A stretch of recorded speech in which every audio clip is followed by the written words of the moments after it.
Okay, so this is Mixing Logic number 2, video number 2, and in this video we're going to be looking specifically at adjusting levels in the mix and creating a balance of the different instruments. Okay, so different ways we can do that. Obviously, adjusting the level of each instrument may seem like the most obvious part of the mixing process, and you will usually start setting levels while you build the song.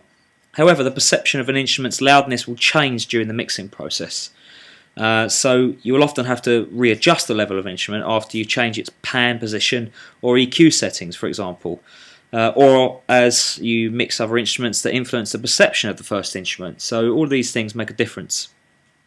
Another consideration when adjusting levels is to avoid distortion. So the more instruments you have, the more distortion we're going to get. If an instrument is too loud, it will start clipping the signal, and the more instruments you have in, the more the overall signal in the main output will distort. Okay. Although clipping a channel does not always result in audible distortion, it's usually best to follow a good mixing practice and ensure that all track level meters stay below 0 dBFS, which stands for decibel full scale, which is the loudest. 0 dBFS is the loudest you can get in digital sound. Okay, and the clip detectors will turn red over here. We can reset them by clicking into them, but if they turn red, it's too loud. Okay, so in this exercise we're going to solo all the drum tracks and adjust their levels to get a good balance among the drums. It's usually the first place we start in a mix. So at the bottom of the arrange area, click the mixer button or press X on your keyboard, and you can see the channel strips for all the tracks that were in the arrange area. You may need to go up and down. Let's go down a little bit so we can see all of the names of the tracks. Okay, and we go back to the start and we can see all the drums here in the first section. The first 9 channel strips from kick to room are the drums. We can see they've got their own colour here. Okay, so you should solo all the drum channel strips to focus on them while you're adjusting the levels. In the mixer, selecting multiple channel strips will temporarily link their settings, allowing you to solo all 9 channel strips at once. So rather than just selecting solo on one, we just hold down somewhere around the tab label and just drag over the first 9 like that, and then press S on one of them, and they'll all be selected.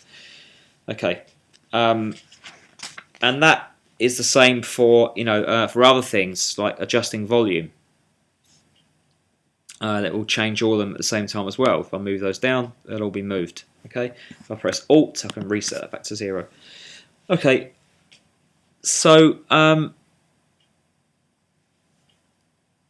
a good way to find the right level for each drum is to use the kick as a reference.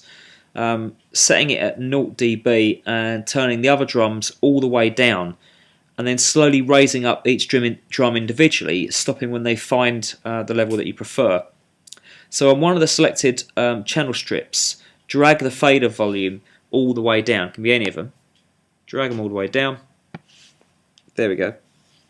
And now we need to deselect the channel strips to unlink their parameters so that you can adjust the level independently. So at the bottom of the kick channel strip, we're going to click the kick label, and that will just select that. Okay. So all the other ones are deselected. Although you could click anywhere in the background of a channel strip to select it, clicking its label is the best way to ensure that you're not going to change one of its settings accidentally. So just clicking it there is the best way. Let's option click the kick volume fader as I did before. It's Alt, and that takes it up to 0 dB. So in the arrange area, I'm going to make sure that the cycle area above the pre-chorus marker is still on. So at the moment we can see it's not. So let's go back in and hold down Command and drag that up. Okay. And now we can just hear the kick because all of these others are very low down. The volumes are all low down. Okay. But they're all still soloed, so we'll be able to solo them all, just lifting the volumes one by one. Okay. So we're going to slowly drag the snare volume up until you find the appropriate level, which we're going to say is minus 11 dB. So there we go. Might be a bit tricky trying to find minus 11. I'll show you a way of making that more precise in a minute. So there's minus 11. Let's have a listen to that.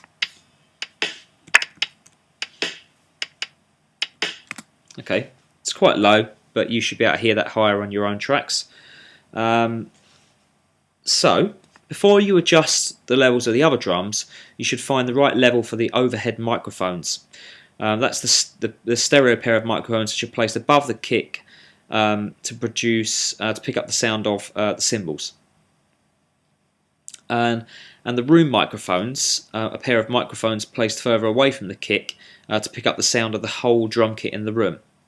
Okay, so we're going to slowly raise the overhead fader to minus 11 dB as well. So there's overheads there. It's a stereo track.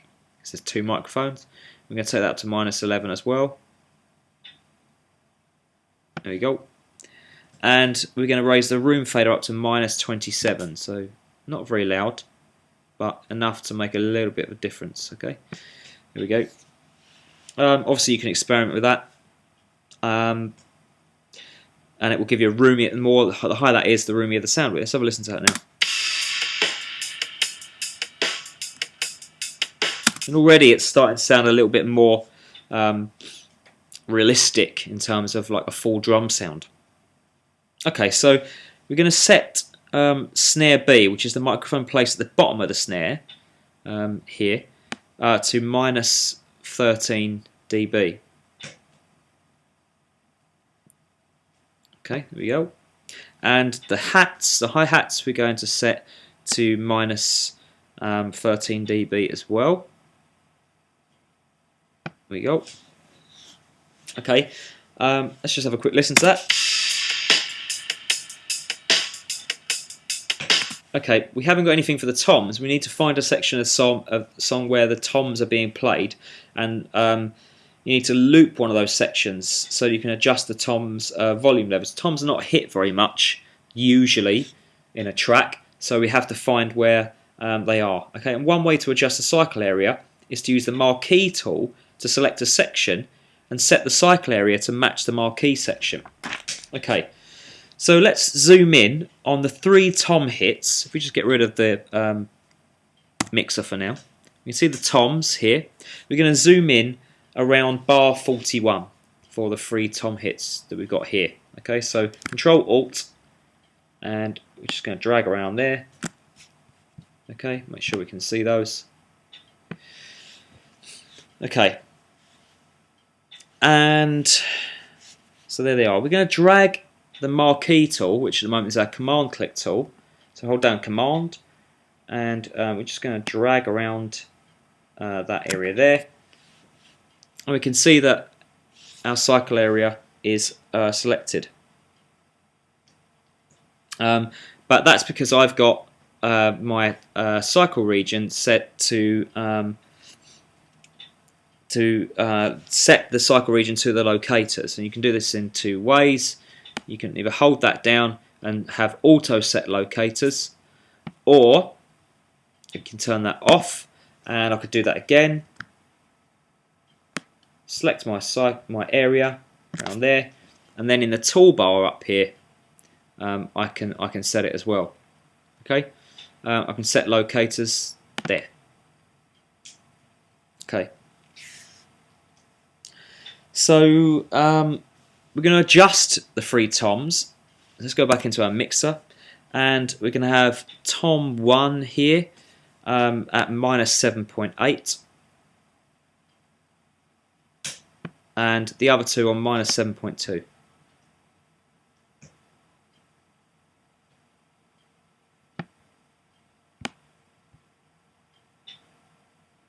Like that. So we'll listen to that.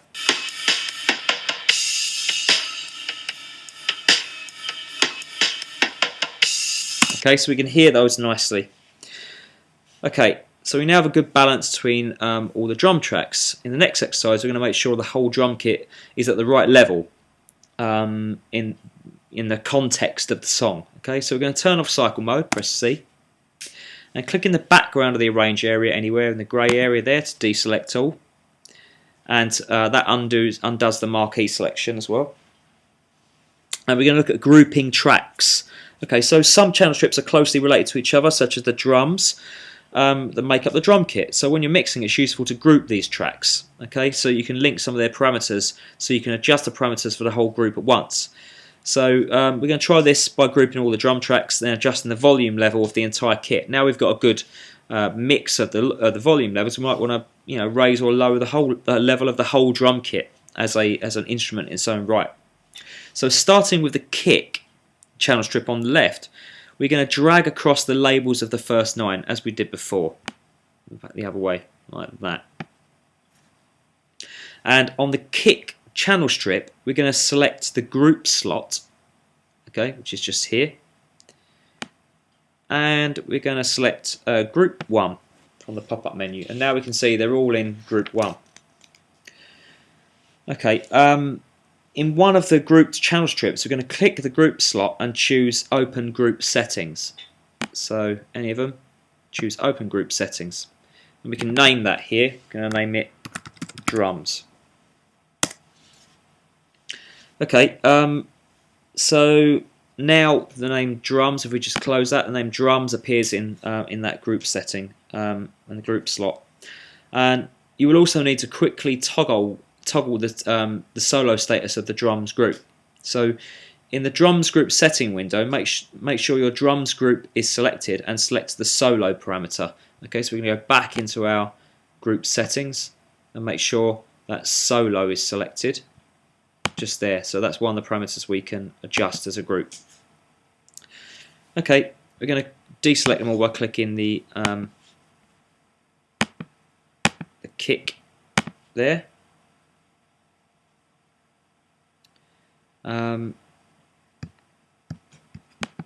Oops. Or any of the other ones, and we go back to that one. And in the mixer or the arrange area, we're going to click the solo button of one of the drum tracks, and that will, as you can see, unsolo them all, because solo is now one of the things we're using. Okay, so let's just come out of the mixer for a second, and let's Command A, select all, and then Z to zoom to fit all of those regions. And we're going to listen to the beginning of verse 2, so just here. And we can hear the drums are too low. Your hands upon my chest. We can hardly hear them. Okay, so what we're going to do is we're going to drag the kick fader up to plus 4.5. So we'll go back into the mixer, press X, and we're just going to double click into there and type in 4.5, and that raises everything up by the same amount. And let's listen to that again, just by pressing Shift and left arrow. Go back, or maybe that's too far. There we go.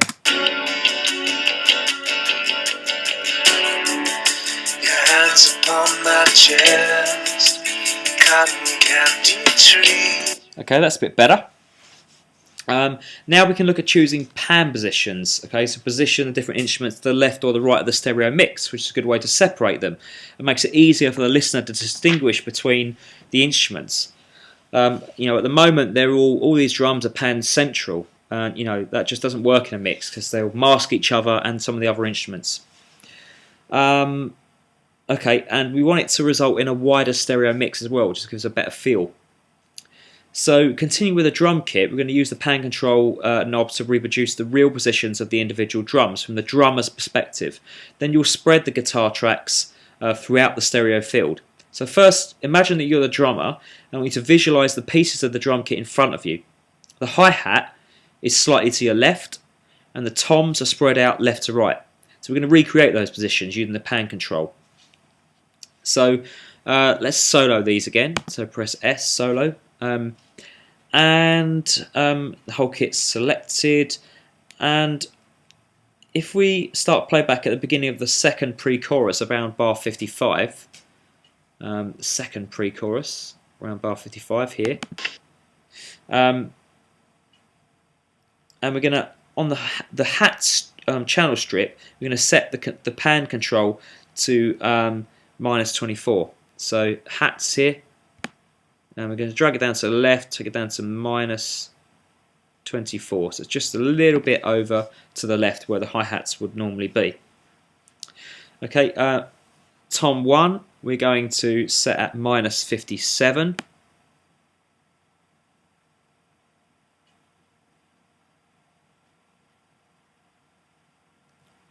Which might be a little bit radical.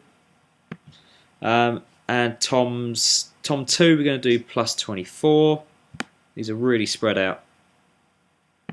And tom 3 +49. Okay, so they really are spread out now. And let's listen to that section where all of the toms are played. So remember, that was this section here.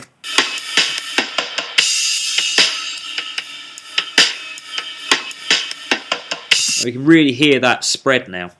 Okay, so click one of the solo channel strips button to unsolo all of the channel strips, and to spread the guitars in the stereo field, you'll need to pan them left and right. So first we're going to solo all of the guitar channel strips. So let's have a look. They're a little bit over here. You may need to scroll to the right to see those. Okay, so here's all the guitar tracks. So they are from 16 to 21 there. Those are the acoustic guitar channel strips. And they're all acoustic guitars, so we need to pan them differently. Okay. On one of the selected channel strips, we're going to click the solo button, because remember, these, I've selected them all now just temporarily. They're linked, so if I press solo, we can hear all of those now. We need to deselect the channel strips to unlink their parameters. Okay, so we're going to select a currently deselected channel strip to deselect the 6. Okay, there we go. So they're not linked, so we can adjust their pans individually. Notice that the 6 acoustic guitars were recorded in pairs. 2 guitars during the verse, which are acoustic 1 and 2, and 2 guitars during the chorus, which are acoustic. V acoustic 1 and V acoustic 2 are there, and acoustic 1 and 2 are for the chorus, and there's another 2 12 strings over here. Okay, so focusing on one pair of guitar strips at the same time, you're going to pan the first guitar to the left and second guitar to the right. However, on each side of the stereo field, you don't want to end up with 4 guitars overlapping each other on the same position, so we're going to vary the amount of panning. Okay, so you may want to scroll down in the arrange area to see all the guitar regions so that you can navigate easily to a section where the guitars you're going to change are. Okay, so you can do that. Play a chorus and pan acoustic 1 to -53. So it's just set to -53 first. And acoustic 2, we're going to pan to the right.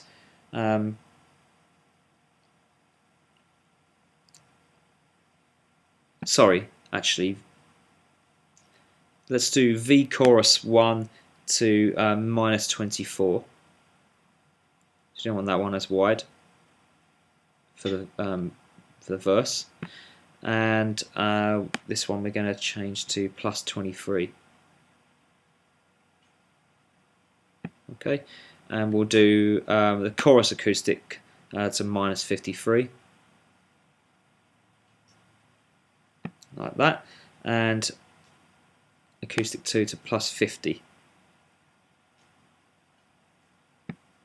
Okay, and the 12 strings we're going to pan all the way each side. So the first one all the way to the left, and the second one all the way to the right. Okay, have a listen to those and see how they're spread out. Makes a massive difference because they're not masking each other. Okay, so on one of the guitar channel strips, we're going to option click the solo button. So down Alt and click it, and that deselects all of them. Okay, so let's have a listen to each one of those. So in the verse, we can hear, if we just solo these two guitars, we can hear that in the verse.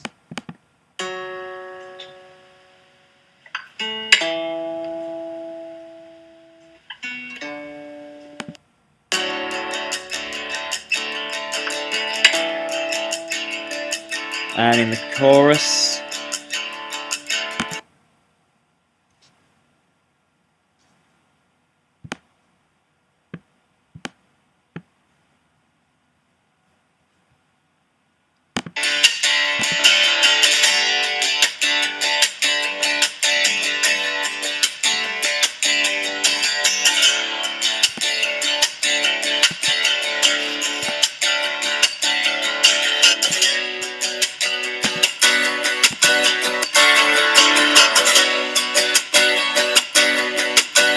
and we can hear that now gives us a lot of space in the mix.